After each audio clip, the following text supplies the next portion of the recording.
আল্লাহ রাব্বুল আলামিন 6 নম্বর সূরা নামের 162 নম্বর আয়াতে বলছেন, ইন্না সলাতি ওয়া নুসুকি ওয়া মাহইয়ায়া ওয়া মামাতি লিল্লাহি রাব্বিল আলামিন।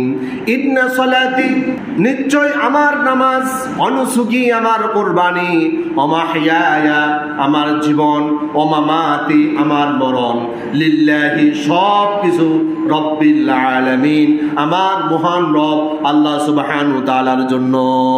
সুবহানাল্লাহ। তাহলে আমার কুরবানিটা হবে কার জন্য? লোক দেখানোর জন্য? এই পাড়ার মধ্যে সবচাইতে বড় পশু আমি দিচ্ছি এই বাহবা দেওয়ার জন্য, বা এই বাহবা শোনার জন্য, অথবা সবচাইতে আমার পশুর মধ্যে মাংস বেশি হয়েছে, অথবা সবচাইতে বেশি টাকা দিয়ে আমার পশু ক্রয় করা হয়েছে, এরকম অসুস্থ প্রতিযোগিতার মানসিকতা যাদের মধ্যে থাকবে তাদের কোরবানি কোশ্চিনকালও আল্লাহর দরবারে কবুল হবে না।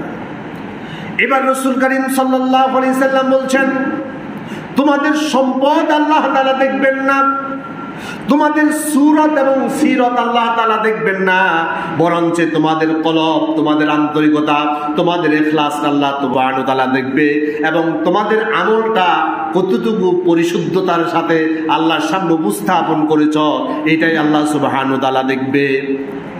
রাসূলুল্লাহর হাদিস শুনুন, সহিহ মুসলিম শরীফের হাদিস নাম্বার 6437 عن أبي هريرة رضي الله تعالى عنه قال قال رسول الله صلى الله عليه وسلم إن الله لا ينظر إلى صوركم وأموالكم ولكن ينظر إلى قلوبكم وأعمالكم।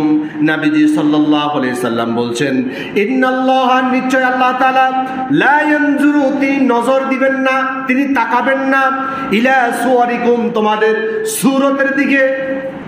কুরবানি দিচ্ছে সুদের টাকা দিয়ে, ঈদের মাঠে গেল সবচাইতে একেবারে জাঁকজমকপূর্ণ জুব্বাগাত দিয়ে, পাঞ্জাবির স্টাইল কি, জুব্বার স্টাইল কি, কয়েকটা ইমাম সাহেব হার মানে গেল, মানে এমন জাঁকজমকপূর্ণ সূরতে সে ঈদ উদযাপন করতেছে।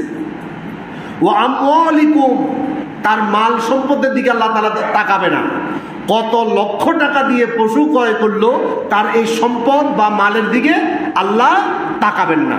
এটা কি আমার ফতুয়া না রাসূলের ফতুয়া? আর একটু খেয়াল করেন, ইন্নাল্লাহ নিশ্চয় আল্লাহ তাআলা লা ইয়ানজুরু, লা মানে না, নজর তো বুঝেন, আমরা বলি না নজর পড়ছে, মানে কেউ তাকাইছে